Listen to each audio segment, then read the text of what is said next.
Hello everyone, welcome back to forceGalaxy. Hope you are doing good. So today in this video we will going to see how we can use the HTTP post in our Salesforce classes. So when the external service try to send request using the post method, then how we will going to manage it in our Salesforce, what are the different ways and what are the condition to use the HTTP post. So today we will see, and from the workbench we will hit the post method and manage the same in our Apex class in Salesforce. So let's move to our screen now.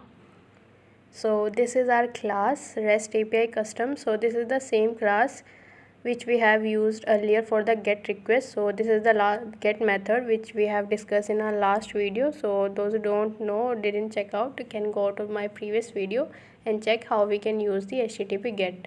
So now today we will discuss this HTTP post. So the method is already created here, and in this method I have tried to create a new account in which in return I have written the account ID here, the ID which has the record which is created. So here the external service will be the workbench. Here the post method is selected, and this is the endpoint with the JSON body in which three different variables are passed, which will be stored in the account record with different three field values. So the three variables of JSON body are also passed in the same method. So when I try to hit the API from the workbench or the external service, then the JSON body variable will match with these three parameters, and the name of the variables and these parameters will be same. So the account name will be saved as a name of account, then website, and then the rating. And once the account is created, it will return the ID of the record. So now let's move to the workbench, and from here let's try to hit the API. We'll send the request by clicking on the execute button. So here the request is sent. It has called my method, and in return it has shared the record ID of the account which is created. So when I go to the account here as you can see the account is created, and if I cross check this ID, so it will open the same account. Yes, so with the three different values, that is website, rating, and the account name, the account record is created.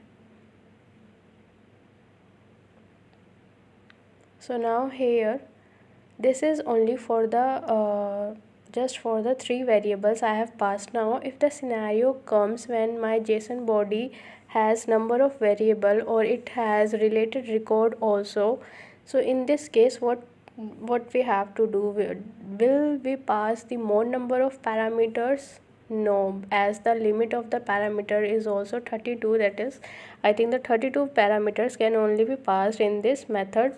So what we will do if the value or the parameter exceeded with 32? So in this case, instead of creating these different parameters, we will create a wrapper class with different variables, and then this wrapper class will be passed as a parameter in this method.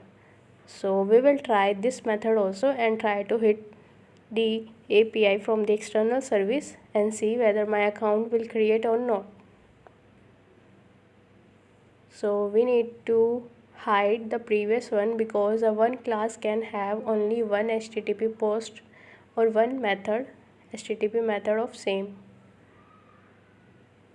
So here the wrapper class, which is having the three different variables of the JSON body, and the wrapper class instance is passed as a parameter, and here we will going to change the value name and execute this request.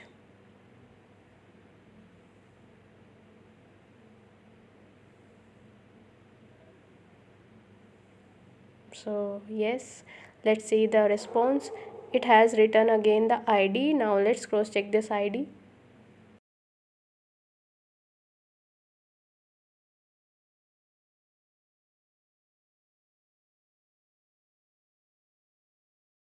So here as you can see, another account of with test2 is created with the different method, that is by creating the wrapper and passing in the parameter.